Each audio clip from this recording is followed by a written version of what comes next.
Bueno, habíamos estado en la última clase hablando de las operaciones propias del mercado de capitales. Habíamos visto eh,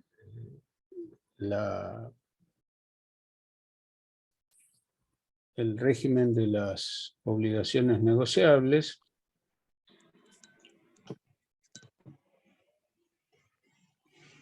Y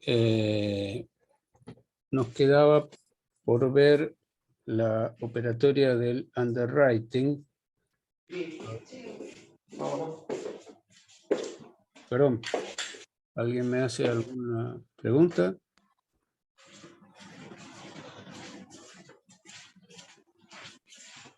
Hay algún micrófono abierto, pero probablemente involuntariamente.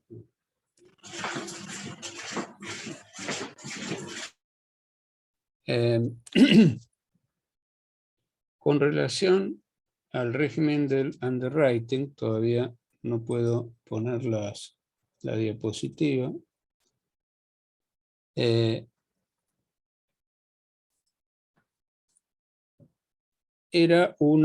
Es una operación que normalmente prestan un servicio y una operación eventualmente también bancaria que prestan las entidades financieras con la finalidad de permitir, facilitar la colocación de títulos que puede hacer una entidad, una entidad emisora, una unidad económica deficitaria que necesita fondos para el desempeño de sus actividades, y a través de estas operaciones, de esta mediación de una entidad financiera, la entidad financiera adquiere la colocación, la emisión, perdón, adquiere la emisión para luego colocarla en el mercado. Existen dos modalidades. La modalidad más sencilla supone el compromiso de la entidad de realizar sus mejores esfuerzos para conseguir suscriptores, y en la otra modalidad la entidad financiera adquiere la emisión para luego colocarla en el mercado. Esta modalidad en el derecho argentino tiene la dificultad de que la ley 19.550, cuando se trata de colocar acciones con motivo de una emisión de capital,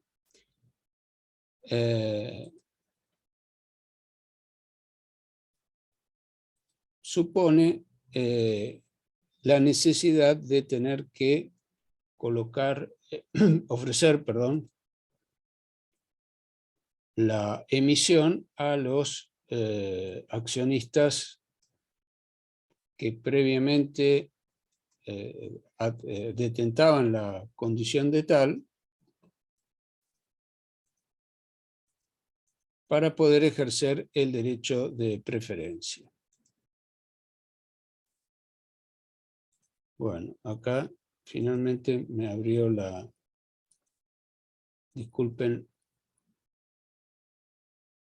la expresión entrecortada, pero estoy haciendo varias cosas al mismo tiempo para tratar de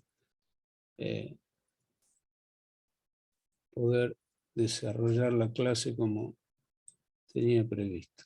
Ahí estamos con las diapositivas sobre la figura del underwriting.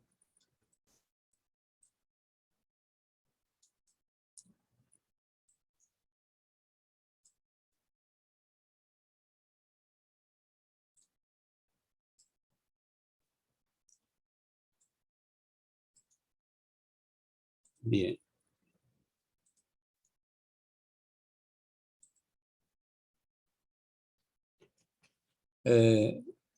Es un contrato que no está regulado en el Código Civil y Comercial.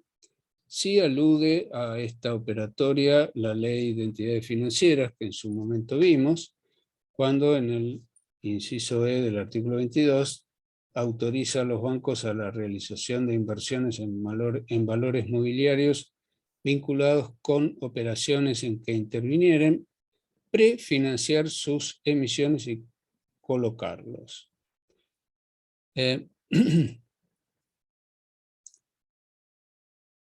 La colocación, uno de los autores define esta operatoria como el caso en que una empresa nueva o ya constituida, cuyo capital accionario, cuando se trata de una emisión de acciones para constituir la sociedad, o cuando se trata de un aumento respecto de una sociedad ya constituida, cuando se va a integrar mediante ofrecimiento público de las acciones, se recurre a una entidad financiera para que ésta, mediante la prefinanciación de ellas y su colocación en el mercado, le asegure la cobertura de ese capital o de ese aumento. O sea que es una manera que tienen las sociedades que quieren colocar una emisión de capital,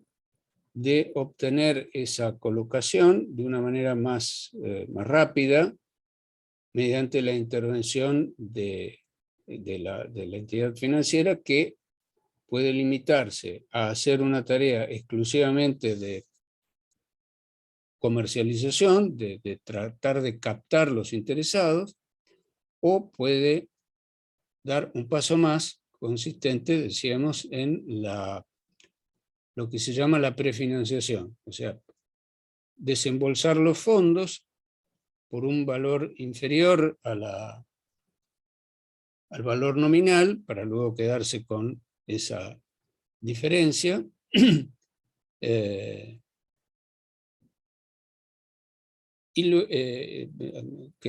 va a obtener esa diferencia en el momento en que logre finalmente encontrar el suscriptor final que le pague el valor nominal de la acción. Para recordar la ubicación de esta operatoria, acá tenemos el cuadro que vimos en su momento cuando describimos el funcionamiento del mercado primario. Tenemos en rojo el paso del underwriting. Bueno, estas son las características jurídicas, que contiene elementos de varias relaciones jurídicas: la emisión de títulos, la cesión de los títulos. Encontramos características relacionadas con el préstamo en los casos en que la entidad financiera prefinancia la operación, y características del mandato en la medida que el rol de la entidad financiera es seguir las indicaciones de la sociedad emisora. Es un contrato bilateral, consensual y oneroso, porque el banco cobra una comisión. Y acá están las alternativas de las que hablábamos hace un momento. Compromiso en firme, que en nuestro régimen está la dificultad del derecho de suscripción preferente, pero en el artículo 62 bis de la ley 26831, que regula el funcionamiento del mercado de capitales, hay un régimen especial para las sociedades que obtuvieron la autorización para hacer oferta pública. Y las otras alternativas, el compromiso de stand-by, cuando el compromiso de adquisición de títulos que el emisor no pudo colocar. O sea, acá el intento inicial lo hace la sociedad emisora y la adquisición por parte de la entidad financiera se da con posterioridad.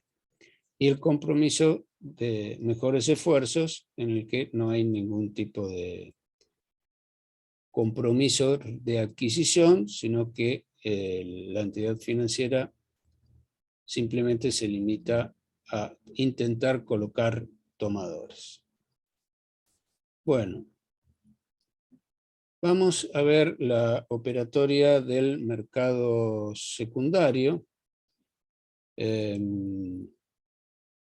Tenemos en el artículo 1429 del Código Civil una referencia a las operaciones en bolsas y mercados, que no agrega mucho.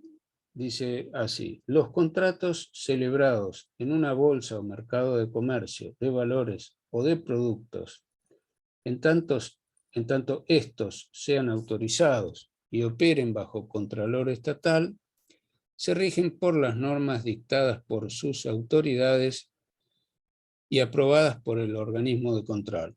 El organismo de control, en el caso de los títulos valores, es, como sabemos, la Comisión Nacional de Valores, cuyo régimen ya hemos estudiado. Estas normas pueden prever la liquidación del contrato por diferencia, regular las operaciones y contratos derivados.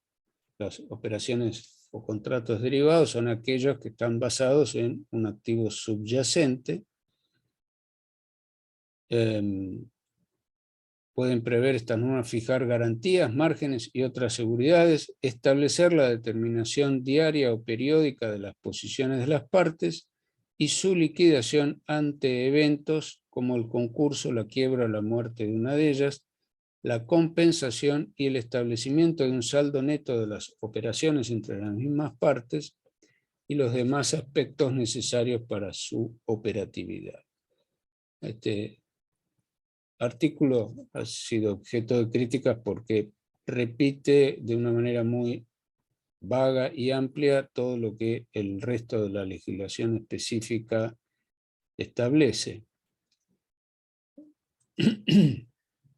Bueno, fundamentalmente las operaciones que se realizan en el mercado secundario, recordamos, el mercado secundario es aquel en el que intervienen sujetos que ya habían suscripto títulos y que en un momento dado deciden desprenderse de esos títulos, por lo tanto los venden. Las formas de vender estos títulos son fundamentalmente operaciones de contado u operaciones a término. Las operaciones de contado permiten para quien vende desprenderse, transformar esas tenencias en dinero a través de la intervención de los operadores en el mercado secundario. Son, como vimos, pueden ser fundamentalmente agentes de liquidación y compensación. El vendedor le transmite a su agente una orden de venta, y si a través del mercado, en operaciones en ruedas presenciales o a través del sistema informático, concierta una operación con un agente que recibió una orden de compra a un precio que coincida con el precio ofrecido por el agente vendedor, entonces queda concertada la operación que admite las modalidades según las reglamentaciones. Hoy se admiten tres alternativas: el plazo inmediato, T sub 0, liquidación dentro de las 24 horas, que en la jerga del mercado es T+1, o liquidación de las prestaciones, o sea, transferencia del dinero y transferencia de los títulos, en el plazo de 48 horas, que en la jerga del mercado es T+2. La liquidación de las operaciones puede hacerse tanto en pesos como en dólares, utilizando cuentas del sistema financiero local o mediante cuentas radicadas en el exterior. Según las reglamentaciones, por ejemplo, de las bolsas y mercados argentinos, el mercado de valores que opera en la ciudad de Buenos Aires, que es el más importante del país, las reglamentaciones de este mercado pueden solicitar garantías para las operaciones de contado. Las operaciones a término son operaciones que se conciertan en un momento presente, pero que tienen una fecha de liquidación superior a las 48 horas. En estos casos, los agentes autorizados para operar en el mercado deben constituir garantías respecto del cumplimiento de las obligaciones de liquidar, tanto en el caso del agente comprador el pago del precio, como del agente vendedor respecto de la transferencia de los títulos. Dentro de las operaciones a término existen dos modalidades, en firme o con opción. Las operaciones a plazo firme son aquellas en las que el comprador y el vendedor conciertan la operación en una fecha y quedan definitivamente obligados, fijando un plazo para su liquidación. Los plazos en estas operaciones a término los fija, más bien, las partes pueden elegir dentro de las opciones que fijan las reglamentaciones de los mercados. Supongamos que la reglamentación del mercado establece como plazos para el cumplimiento de estas operaciones a término los días 15 y 30 de cada mes, por ejemplo. Entonces, según el día en que se pacta la operación, el cumplimiento efectivo tendrá una cantidad de días variables, tantos como falten, hasta el día elegido. O sea, uno puede elegir celebrar la operación para que sea liquidada el día 15 del mes X, dentro de 3 meses, dentro de 4 meses, etc. O sea que la libertad de elección de las partes en cuanto al plazo está en función de las opciones que presta ese mercado. ¿Se entiende, no? Cualquier dificultad me preguntan, por favor. La otra modalidad, las operaciones con opción, consisten en un contrato mediante el cual el titular de la operación adquiere a un precio determinado, o sea, paga una suma de dinero que se denomina prima y que le otorga el derecho a comprar, si se trata de una opción de compra. Este tipo de operaciones, las opciones de compra se denominan call, o le otorga el derecho a la parte que pagó la prima a vender, en este caso las opciones de venta se denominan put, una determinada cantidad de valores negociables subyacentes, o sea, el contrato principal es el contrato de opción, y el activo subyacente es el título al que otorga derecho a comprar o el título que otorga derecho a vender. El precio de la opción es la suma de dinero que abre la posibilidad de ejercer este derecho. El ejercicio de la opción tiene un plazo para ser ejercido. Y también está sujeto a las reglamentaciones de los mercados. En el caso de bolsas y mercados argentinos, la modalidad adoptada es la denominada como americana. Las opciones pueden ser ejercidas en cualquier momento, hasta antes de su vencimiento, y tienen como activos subyacentes valores negociables, ya sean estos de renta variable o de renta fija. Y por último, las operaciones que se pueden realizar en el mercado secundario son las operaciones de pase. El pase es un contrato instrumentado en una o más liquidaciones que consiste en la compra o la venta de contado para un plazo determinado de una especie, pero con el agregado de que en forma simultánea a la concertación de esa operación de compra o de venta para el día de la liquidación del mes X, en ese mismo momento se celebra una operación inversa. Si la operación original fue de compra, la siguiente es de una venta de la misma especie para un mismo comitente y un vencimiento posterior. Esto que parece un poco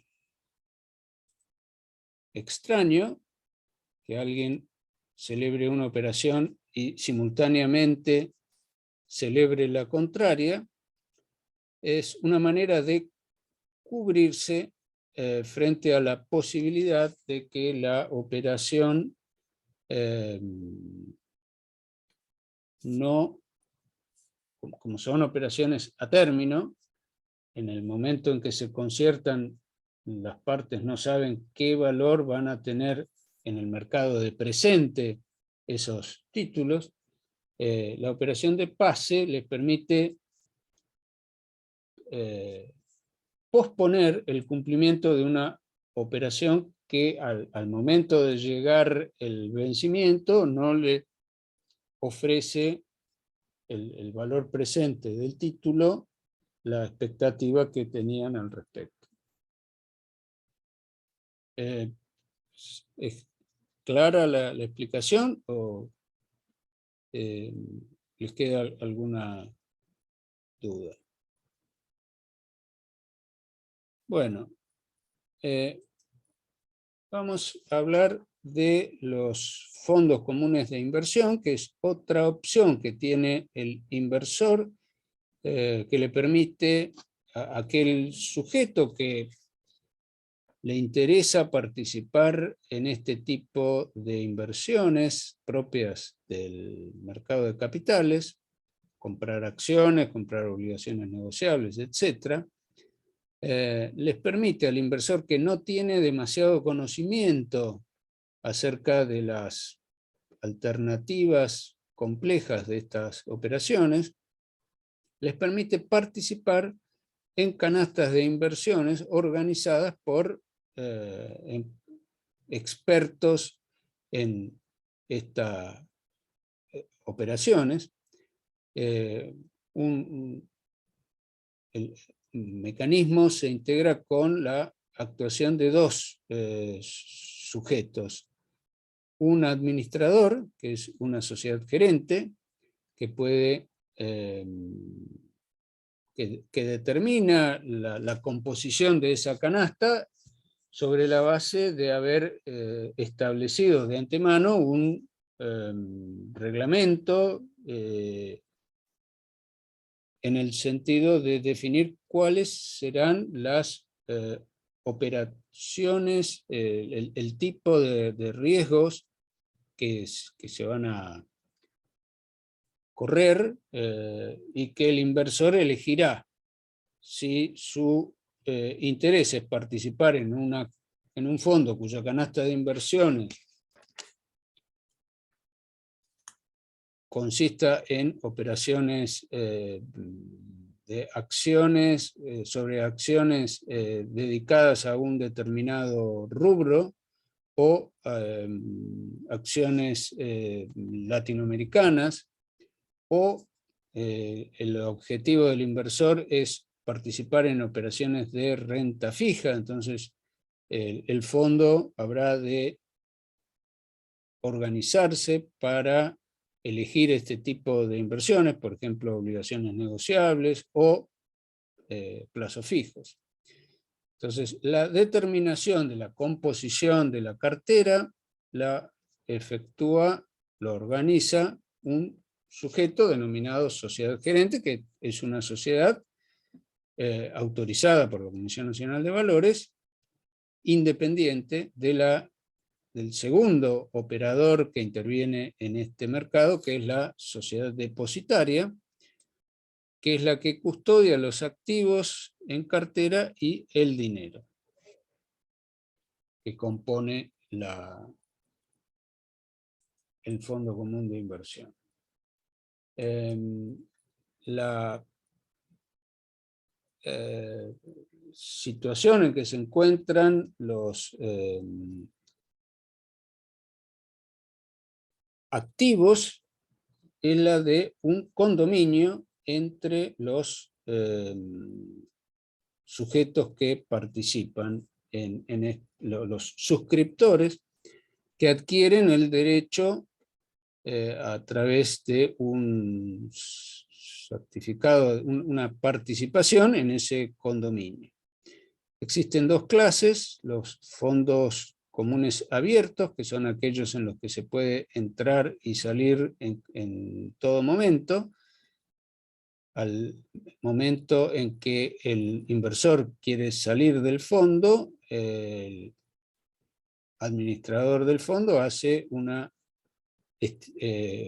cálculo del valor de cotización de los activos al día anterior al de la liquidación, según el valor y las cotizaciones que registraron esos títulos. Se considera la parte proporcional de cada cuota parte, y se le entrega el dinero correspondiente. Los fondos comunes de inversión cerrados son aquellos que no se puede salir sino hasta el vencimiento del plazo, y en caso de que el inversor necesite los fondos, la única opción que tiene es ceder o venderle su cuota parte del fondo a otra persona. Bueno, como decíamos, el objetivo, la idea de este servicio es ofrecérselos a pequeños inversores que participan en operaciones sobre títulos, pero que no tienen conocimientos técnicos adecuados para elegir cómo armar su cartera de inversiones en función de ese interés genérico que pueden tener en cuanto al tipo de riesgos que quieren correr. La ley 27740, que es del año 2018, estableció algunas modificaciones al régimen de los fondos comunes de inversión. Tuvo la intención de promocionar la figura de los fondos comunes de inversión cerrado, eliminando algunas cargas tributarias. Provee y facilita la operatoria eficiente de los fondos en general. Flexibiliza los requisitos de composición de cartera y diversificación de fondos para inversores calificados, y permite carteras de inversión que repliquen índices bursátiles. O sea que las inversiones pueden realizarse en fondos que en realidad no compran los títulos, no compran ningún tipo de título, sino realizan inversiones tales que reflejan las variaciones de ciertos índices bursátiles. Se denominan Exchange Traded Funds o ETF, que son inversiones sofisticadas que se pueden canalizar a través de estos fondos comunes de inversión cerrados. Bueno,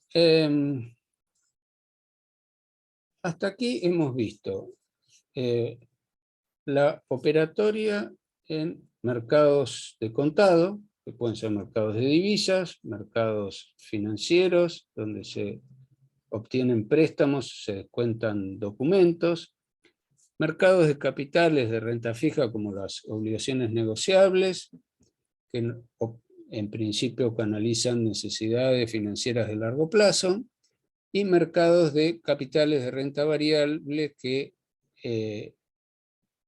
operan a través de acciones.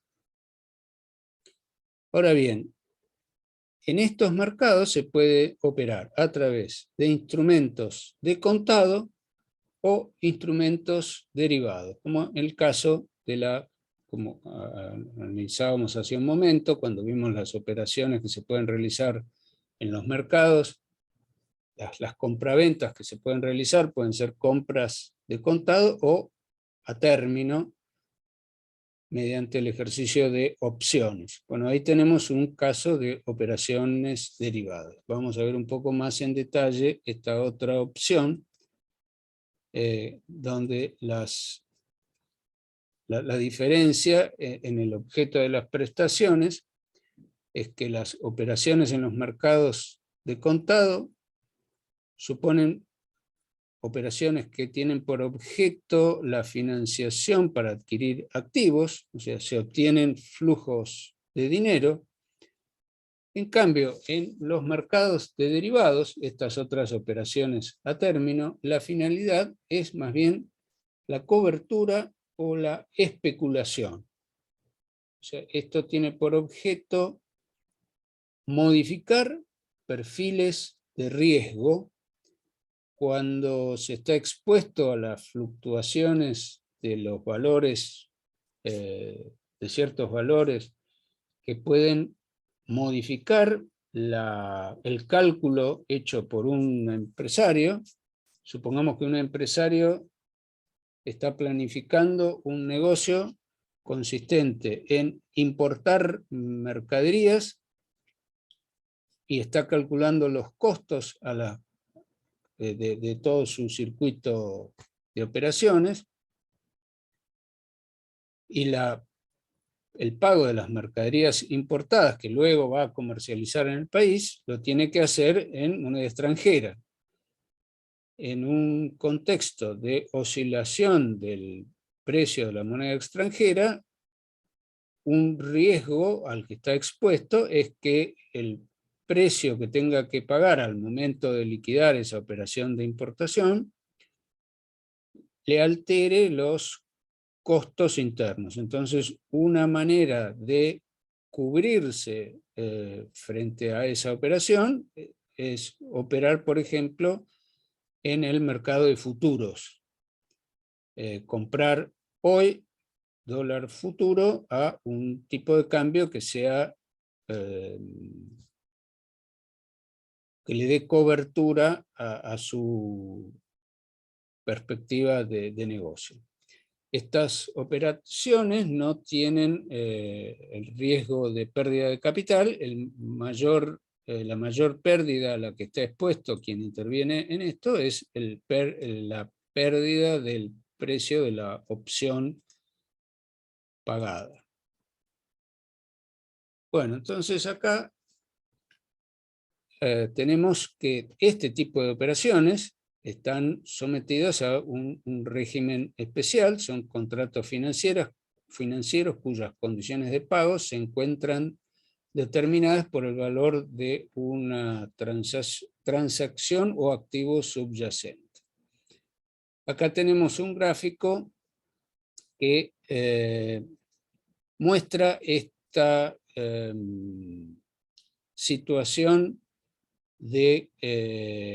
a la que está sometido en el ejemplo del exportador.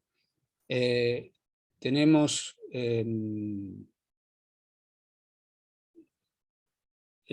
sobre el eje horizontal los precios de una moneda extranjera en el mercado de contado, que pueden variar de 1,20 a 1,80 en este caso. Y en el eje vertical tenemos el tipo de cambio efectivo que se habrá de pagar en un momento futuro.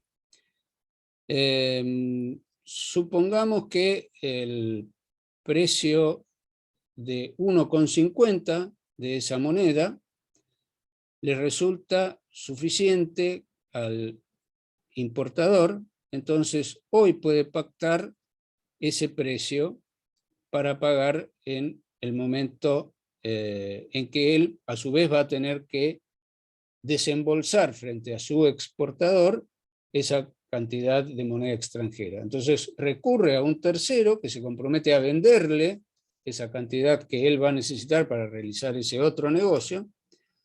Entonces este negocio de derivado es una compra de moneda extranjera a futuro, y lo que muestra este gráfico es el tipo de cobertura. Si el precio se aparta hacia arriba o hacia abajo, tenemos esta línea punteada, resulta que el gráfico queda dividido en dos triángulos, que son las dos partes grisadas, que muestran lo que, respectivamente, lo que se ahorró o lo que se perdió de ganar, pero que de cualquier manera no era lo que le interesaba al comprador de dólar futuro, de moneda extranjera futuro. Lo que le interesaba era cubrirse. Con este precio de equilibrio para él, las dos otras alternativas le resultan indiferentes, porque su propósito no era realizar un negocio de especulación con relación al valor de la moneda extranjera, sino cubrirse de los costos correspondientes. Acá tenemos la explicación del gráfico. Estos instrumentos permiten a las empresas protegerse contra fluctuaciones en sus actividades comerciales y financieras, y cuya incidencia puede tener un impacto significativo en el resultado de sus negocios, contando con alternativas para administrar los riesgos en forma más eficiente, buscándose una reducción de los costos de transacción y una mejora de su competitividad. Los derivados permiten obtener cobertura o transformar el riesgo de eventuales cambios en los cambios que se pueden dar en las tasas de interés, en el valor de un insumo, de un producto o de una moneda, susceptibles de afectar los resultados de una empresa. O sea, el negocio principal para el exportador o el importador es adquirir o vender mercadería en el extranjero. Pero como las fluctuaciones de la moneda en la que se debe realizar el pago pueden afectarlo, se cubre de ese riesgo mediante la celebración de un segundo contrato con alguien que está dispuesto o que está colocado en la situación opuesta. El que se compromete a vender dólares en moneda extranjera en un mercado futuro está posicionado en la posición inversa. Por lo tanto, a ambos les resulta conveniente este negocio. Bueno, en la mayoría de las operaciones de derivados, las contraprestaciones debidas por las partes en la fecha de cumplimiento de las operaciones se liquidan por diferencia entre los pagos que las partes se deben mutuamente. Se trata de operaciones hipotéticas que se liquidan por las diferencias entre el precio del mercado del activo subyacente a la fecha de liquidación y el precio pactado en la fecha de concertación de la operación. El valor del activo subyacente determinará el resultado, eventualmente favorable para una parte y desfavorable para la otra. Esto ha sido admitido en la regulación de esta ley de financiamiento, llamada de financiamiento productivo, la ley 27740, que establece la posibilidad de resolución anticipada o automática de los contratos ante el concurso, la legislación anterior establecía que en caso de concurso o quiebra de un sujeto, implicaba la resolución anticipada o automática de los contratos. Esto impedía el funcionamiento de estos contratos que se liquidaban por la compensación de las diferencias. La nueva legislación le ha dado la posibilidad de desarrollo a estas otras formas de negocios. Bien, hasta acá llegamos con esta diapositiva. ¿Hay alguna consulta que quieran hacer sobre lo que llevamos dicho?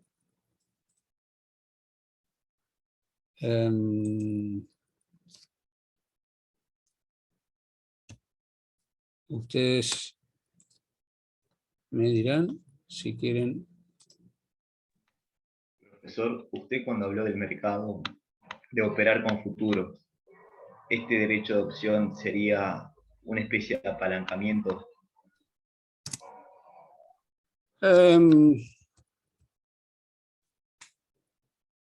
En cierta medida sí, puede entenderse de esa manera, sí, puede ser.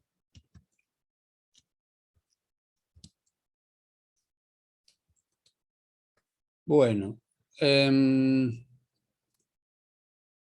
nos queda para terminar con el aspecto de las operaciones financieras, todo este conjunto de contenidos del programa referido a la financiación de las empresas, desarrollar una forma de financiación un tanto compleja, que es lo que se conoce con el nombre de securitización o titulización, también se lo llama, porque se trata de operaciones que tienen por objeto transformar activos ilíquidos en activos líquidos. Un caso puede ser el de una empresa que vendió vendió en cuotas una cantidad de bienes a los que se dedica a comprar y vender. Hasta que no cobra las cuotas, no recupera la capacidad de volver a comprar ese stock de mercaderías en su totalidad. Entonces, una manera de poder obtener una financiación de modo indirecto es en desprenderse de esa cartera de créditos a cobrar, cediéndolas a un tercero. Ahora, para que esta operatoria pueda dinamizarse, se recurre a la se recurre a lo que se conoce como un vehículo especial. Se crea se conforma con esos activos de los cuales se quiere desprender la empresa que quiere continuar con su actividad. Para desprenderse de ellos, se conforma un patrimonio separado. Para poder, ¿cómo se crea un patrimonio? Bueno, una de las formas más usuales es transfiriendo esos activos a un fideicomiso. Para esto vamos a recordar la definición de fideicomiso, que da el artículo 1666 del Código Civil y Comercial, que lo define así: hay contrato de fideicomiso cuando una parte llamada fiduciante transmite o se compromete a transmitir la propiedad de bienes a otra persona denominada fiduciario, quien se obliga a ejercerla en beneficio de otra llamada beneficiario, que se designa en el contrato, y a transmitirla al cumplimiento de un plazo o condición al fideicomisario. Bueno, acá tenemos un esquema que describe esta definición. Tenemos, por una parte, a un fiduciante que es titular de alguna cosa o de algún derecho, y que a través del contrato de fideicomiso se desprende de la propiedad de la cosa o del derecho, transmitiéndosela a un sujeto denominado fiduciario, que es el titular. Por supuesto, ese sujeto habrá de tener su patrimonio propio, pero con los activos que le son transferidos por parte del fiduciante al fiduciario, el fiduciario con esos activos conforma un patrimonio separado del propio y lo recibe con la carga de transmitirlo a un beneficiario, que es el que recibirá los derechos que resulten de ese contrato de fideicomiso, o a favor de un fideicomisario, que es el que en última instancia podrá recibir la propiedad plena. No necesariamente el beneficiario y el fideicomisario tienen que ser distintas personas, inclusive puede ser beneficiario el propio fiduciante. Esto describe, esto que está con caracteres en negro, describe la actuación de un fideicomiso donde el fiduciante es único. Existen muchos casos en que distintos sujetos pueden ir sumando su aporte a un mismo fiduciario para conformar un mismo patrimonio fideicomitido, que son los que acá se identifican con rojo como fiduciante 2, fiduciante 3. Esta forma de fideicomisos con fiduciantes múltiples se usa mucho en la construcción, en los contratos de construcción de viviendas, edificios de departamentos, por ejemplo, en las que una pluralidad de personas transfiere fondos, o sea, lo que se transfiere es el dominio sobre dinero, generalmente, a un fiduciario al que se le encomienda la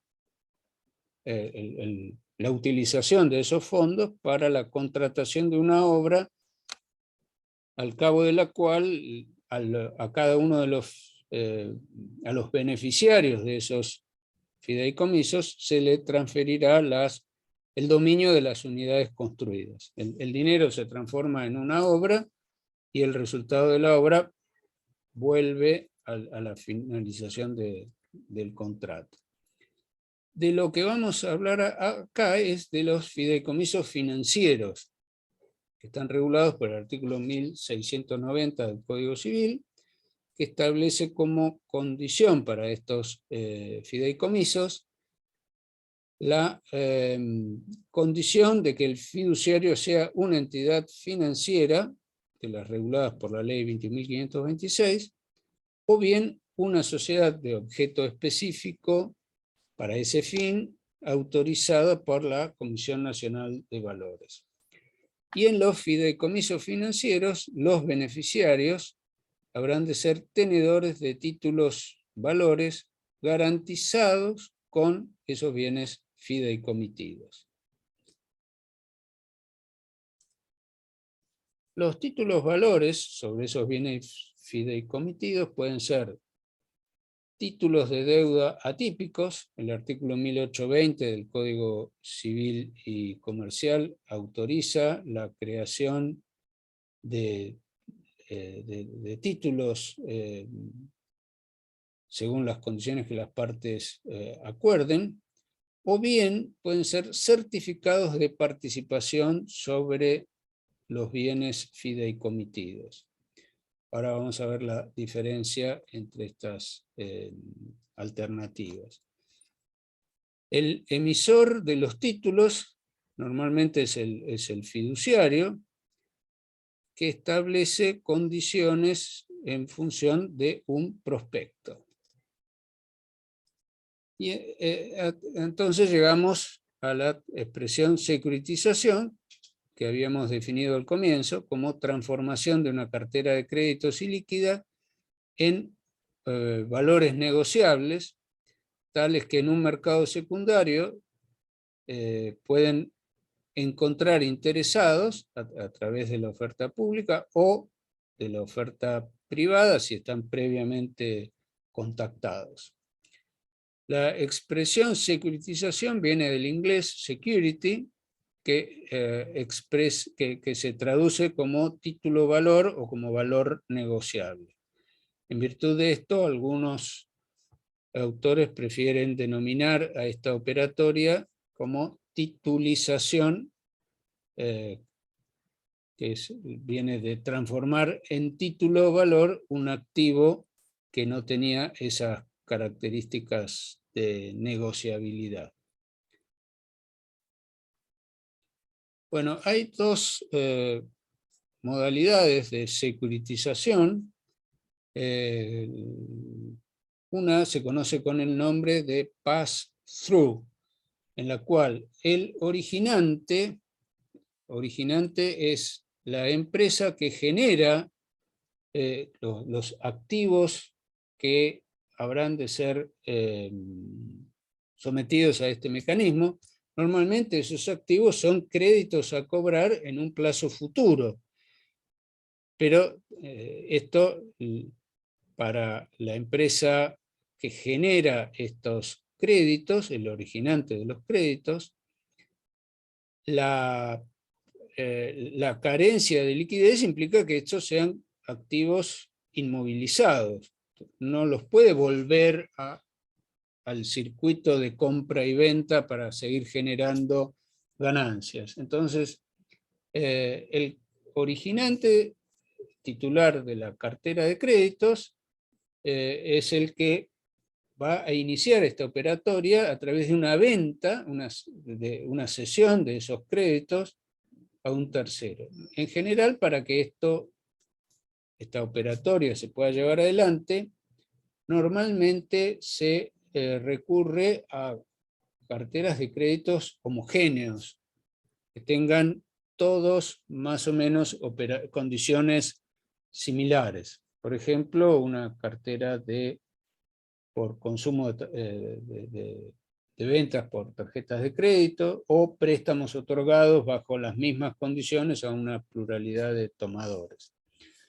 Entonces, el originante vende la cartera de créditos a un vehículo de propósito especial, Special Purpose Vehicle, es la sigla en inglés, que normalmente es un fiduciario financiero, pero también puede ser un fondo común de inversión cerrado, o también puede ser una sociedad anónima de objeto especial. La figura más versátil es y la que se usa, la que se ha usado con más frecuencia, es la figura del fiduciario financiero. El fiduciario, el rol del fiduciario es emitir títulos de deuda que son obligaciones que asume el vehículo especial, o bien, recordemos que en la diapositiva anterior hablábamos de dos opciones de creación de títulos. Vuelvo un momento para atrás. Las opciones eran emitir títulos de deuda, opción que está contemplada por el artículo 1820, o emitir certificados de participación. Volvemos al cuadro donde estábamos. Acá tenemos las dos opciones. Emitir títulos de deuda implica que el vehículo especial, el fideicomiso, asume la obligación de pagarle al suscriptor del título una determinada renta, pero esa renta va a estar respaldada por la cobranza de los créditos objeto de cesión en esta cartera que había generado el originante. Para que este mecanismo en el que el fiduciario promete el pago de una suma de dinero, pero solamente a pagar con los fondos que se obtengan de la cobranza de los créditos cedidos, para que esto funcione, se tiene que dar un mecanismo de jerarquización de los acreedores a través de la creación de categorías a través de pactos de subordinación que están contemplados en el artículo 2575 del Código Civil y Comercial. Es un mecanismo que permite crear acreedores que van a cobrar en primer lugar, acreedores que van a cobrar luego de cobrados los de la categoría 1, para lo cual, para otorgarles mayor atractivo a estos últimos, se les ofrece normalmente una tasa de interés superior, o sea, a mayor riesgo, mayor rentabilidad. Los acreedores senior de la categoría número 1 priorizan la seguridad de cobro frente a la rentabilidad. Se les promete una rentabilidad, pero menor. Y a los de las categorías subsiguientes se les promete una tasa de interés mayor, pero se les posterga el orden de prioridad en el cobro.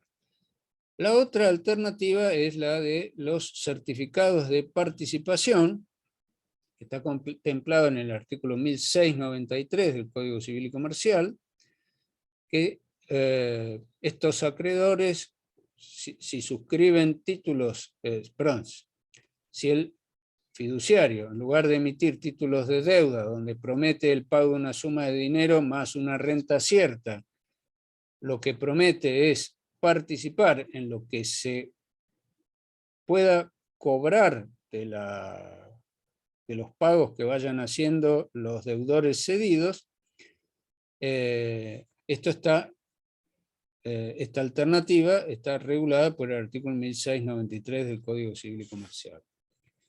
No, dado la falta de tiempo, con toda esta demora, no tengo tiempo de que leamos los textos. Yo, cuando les mando las diapositivas, ustedes van a tener los textos, los números de los artículos para leerlos a la hora de estudiarlos.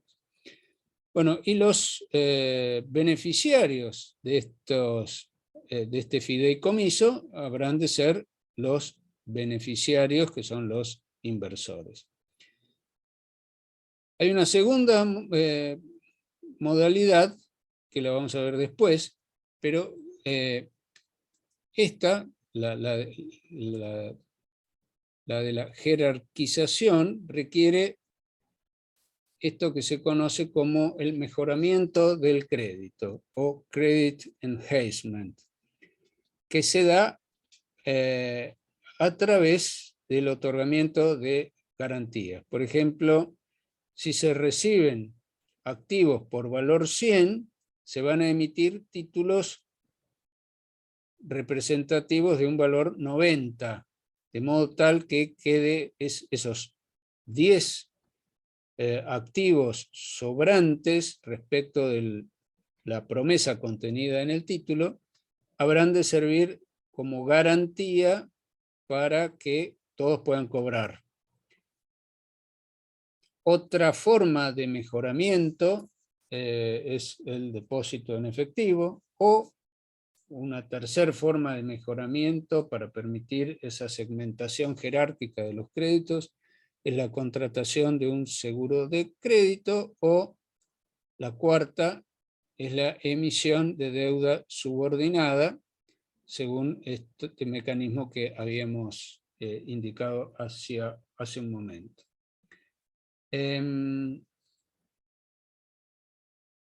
Y de esta segmentación van a surgir los títulos senior, que son los que cobran primero, y los junior, que son los que cobran después, y todo esto a su vez admite sucesivas graduaciones. O sea, no solamente puede haber 2 categorías, sino puede haber muchas categorías. Vamos a ver cómo se refleja en el balance esta operatoria que denominamos número 1, o también pass-through. Supongamos el balance de una empresa que tiene esta conformación de su patrimonio. En caja 500, tiene créditos a cobrar por 3.000 y mercaderías por 3.000. Y activo no corriente, créditos a cobrar a más largo plazo por 5.000. Tiene deudas con proveedores por 100, con bancos por 5.000, tiene un capital de 6.000 y utilidades no distribuidas por 400. Esto iguala el activo y la suma de pasivos más patrimonio neto en 11.500. Esta cartera, que acá teníamos como activo no corriente, el originante, la empresa que generó esos créditos a cobrar, los cede, y el saldo de la cuenta créditos a cobrar a largo plazo queda en 0, y los vendió, y en caja la empresa pasa a tener 5.500. Ahora, perdón. Veamos el balance del vehículo especial. En el momento previo a la realización de este negocio, en el fiduciario, recogió inversiones de los que estaban interesados en participar en este negocio, suscriben un capital de 5.000, con lo que tienen en caja 5.000 pesos suficiente para comprar esa cartera de activos. Entonces, luego la caja queda en 0 y pasan a ser los titulares de los créditos de esa cartera de créditos. En la fase siguiente,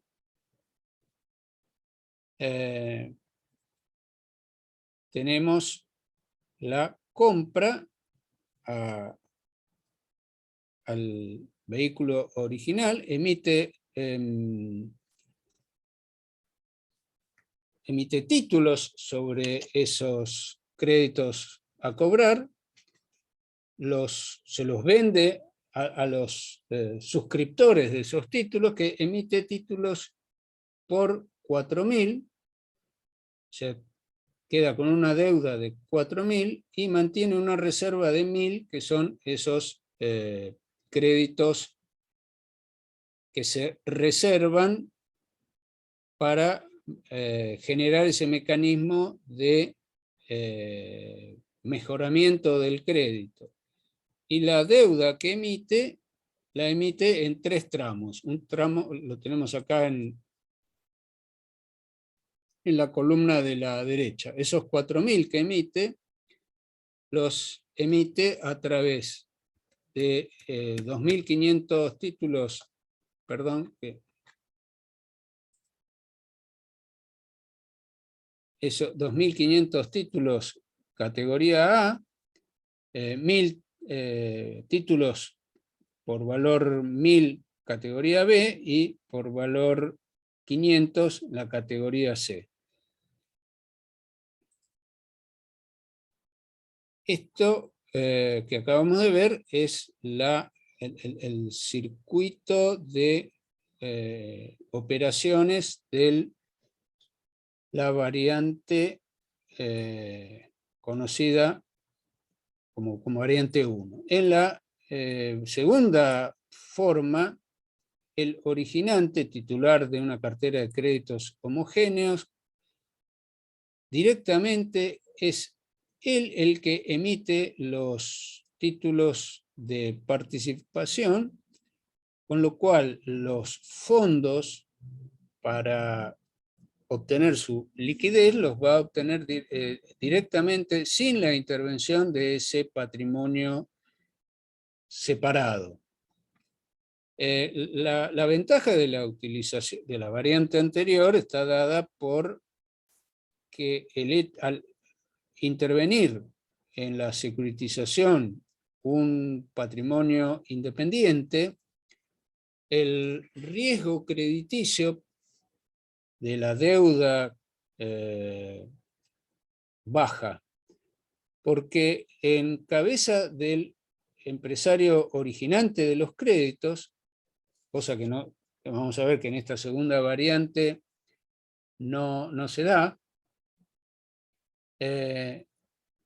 el riesgo crediticio del originante va a estar dado no solamente por la obligación de pagar las obligaciones que emita, los títulos que emita, sino que toda su actividad genera normalmente riesgos. En el curso normal de las actividades del empresario puede contraer deudas no registradas en sus balances, que pueden provenir de indemnizaciones por daños que producen a los consumidores las mercaderías que vendió, o puede generar riesgos originados en indemnizaciones que tenga que pagar a sus empleados por enfermedades o por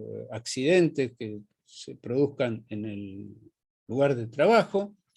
En fin, todos esos riesgos se cargan a la tasa de interés. En cambio, cuando el riesgo crediticio está encapsulado en un patrimonio que solamente contiene los créditos que funcionan como respaldo del cobro de las obligaciones emitidas, la tasa de interés a la que se le presta a ese patrimonio es más baja que la tasa de interés que se le presta a un sujeto que, además de ese riesgo crediticio, está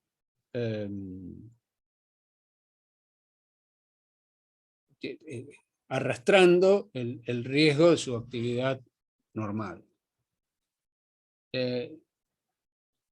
Insisto que me interrumpan, entiendo el grado de abstracción que requieren el seguimiento de esta operatoria compleja, de modo que si se me escapa algo que no lo explicito lo suficiente, me interrumpen y volvemos para atrás.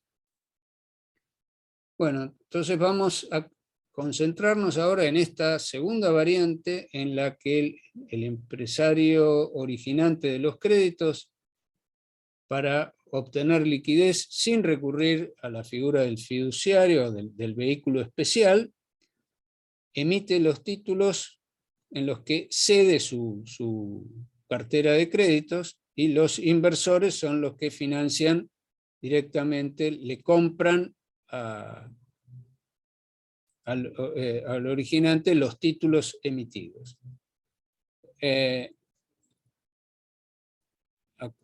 Perdón, acá hay un error, esto se llama, la variante 2 es pay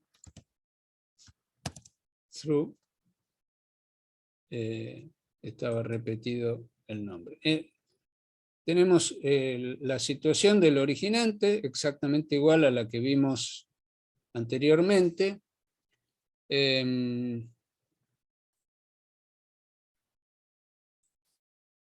Y el originante mantiene esta cartera de créditos a cobrar, pero emite títulos de deuda. Entonces acá va a aparecer un pasivo, que son los títulos emitidos, con respaldo en esta otra cartera de créditos, con lo cual el precio de la suscripción de los títulos emitidos aparece en caja. La diferencia con la variante anterior es que el originante se desprende tanto de la cartera como de la deuda. La deuda y la cartera la asume el fiduciario. En esta variante, tanto la deuda como la cartera quedan en el mismo patrimonio del originante.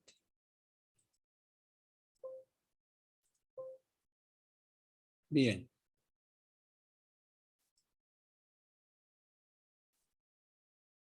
¿Hay algún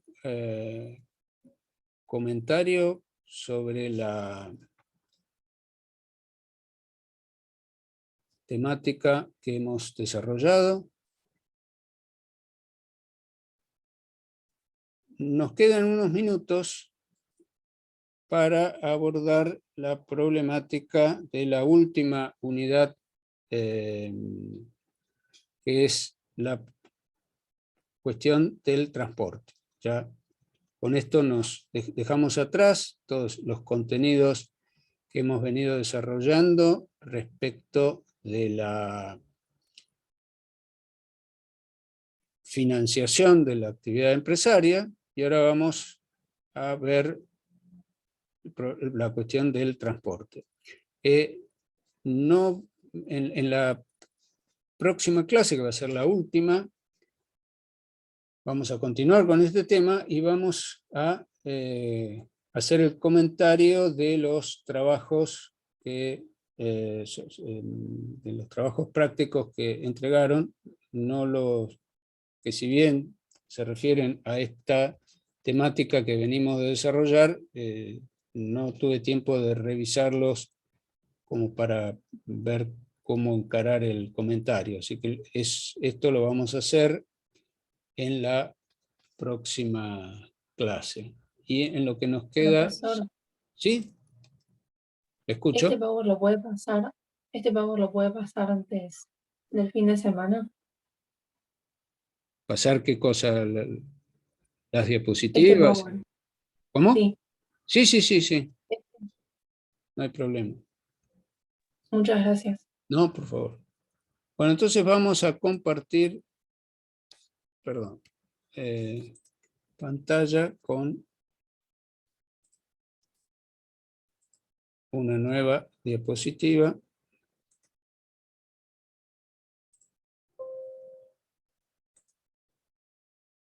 Sobre la problemática del transporte.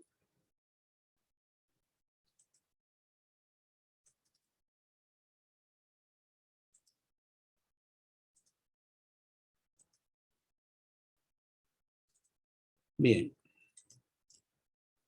El contrato de transporte ha sido incorporado en su regulación al Código Civil y Comercial de la Nación. Anteriormente estaba regulado el transporte dentro del Código de Comercio, desde la perspectiva de las obligaciones a que estaban sometidas las empresas que brindaban el servicio de transporte. La nueva, al derogarse el Código de Comercio, se incorporó el código en la regulación de este nuevo contrato, que regula, que tiene tres partes. Una referida a las reglas comunes para el transporte de personas y de cosas, y otras referidas, una segunda parte referida al transporte de personas y otra tercera parte referida al transporte de mercaderías. Dentro de esta parte general, común a ambas formas de transporte, tenemos la definición en el artículo 1280, que dice que hay contrato de transporte cuando una parte llamada transportista o porteador se obliga a trasladar personas o cosas de un lugar a otro, y la otra, llamada pasajero o cargador, se obliga a pagar un precio o flete. Los sujetos identificados como partes son los que acabamos de ver: el transportista, el cargador en el contrato de transporte de mercaderías y el pasajero en el contrato de transporte de personas. La nueva regulación modifica la sistemática del Código de Comercio. Para el Código de Comercio, para la regulación que incluía el Código de Comercio estaba dirigida exclusivamente a aquellos transportes organizados en forma de empresa. Quedaba excluida de la regulación del Código de Comercio al transportista individual. Ejemplo de transportista individual en el transporte de personas es el taxi, y en el de mercaderías el flete organizado por pequeñas empresas. Entonces, a las empresas se le aplicaba las regulaciones del Código de Comercio, y a los particulares, a los transportes no realizados en forma de empresa, quedaban comprendidos dentro del Código Civil. Los elementos del contrato de transporte, en un caso son las cosas o personas objeto del traslado, que van de un lugar, el lugar de origen, al lugar de destino. Y la otra prestación que se intercambia en este contrato, la contraprestación, es el pago del precio o flete. El transporte gratuito está excluido de la regulación en el artículo 1282, salvo cuando el transporte gratuito lo lleva a cabo una empresa de transporte en el marco de una actividad tendiente a la obtención de un contrato oneroso. Por ejemplo, imaginemos un contrato en el que un transporte, perdón, en el que se transporta a una serie de personas de un lugar a otro, donde van a ir a un auditorio para escuchar una conferencia, una presentación sobre los servicios que esa misma empresa presta para realizar una excursión a otro lugar. Bueno, si hubiera un accidente en ese trayecto, si bien ese trayecto no es objeto de pago de un precio, porque es gratuito, el hecho de que es preparatorio o tendiente a la celebración de un contrato oneroso para la empresa transportista, para el transportista de estas personas, va a quedar comprendido dentro de estas regulaciones. Las características de este contrato es que es un contrato consensual, existe desde antes del momento de la entrega de la cosa al transportador, es un contrato no formal, no depende de la instrumentación, de una instrumentación específica, así resulta del artículo 1298, y en cuanto dice que cuando en el transporte de cosas, el instrumento que normalmente tienen derecho a exigirse las partes, que se denomina carta de porte, hace a la prueba del contrato, pero no a la existencia. Si por omisión de alguna de las partes el instrumento, la carta de porte, no se entrega, no hace a la no existencia del contrato. De la misma manera, en el contrato de transporte, el instrumento, que puede ser un ticket, o en las formas más modernas que se utilizan medios de pago digitales, puede no existir un instrumento.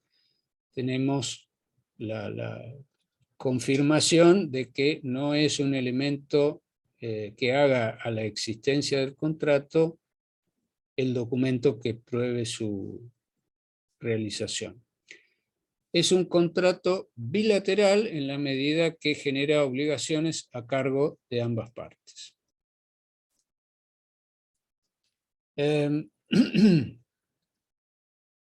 Las regulaciones del Código Civil y Comercial se aplican a todo transporte, excepto los transportes que estén regidos por leyes especiales.